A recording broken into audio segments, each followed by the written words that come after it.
ভালো আছো। আজকে বেরিয়ে পড়লাম একটু বাইরের খাবার খেতে, তাই সোজা চলে গেলাম সাংঘাইতে। আমরা গেছিলাম ডায়মন্ড হারবার রোডে যে আউটলেটটা আছে ওখানে। ভেতরের ইন্টেরিয়ারটা দেখো, বেশ সুন্দর।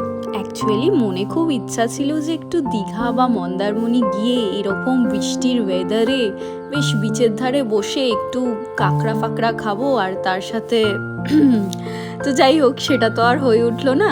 তো সামনাসামনি এখানেই এখন এই বৃষ্টি দেখতে দেখতে স্যুপ খাই। তারপর এই গোল্ডেন ফ্রাইড ফিশগুলো জাস্ট ইয়াম ছিল, অসাধারণ খেতে ছিল। দেন ছিল dry chilli garlic chicken. Next main কোর্সে ছিল Cantonese gravy noodles with chilli fish. উফ, এই গ্রেভি নুডলসটার জন্য আমি অবসেসড, মানে সাংঘাইয়ের আমার এটাই সব থেকে বেস্ট লাগে। ওভারঅল সব কটা খাবারই প্রচণ্ড ভালো ছিল। যাই হোক, এবার বাড়ি ফিরলাম, টাটা।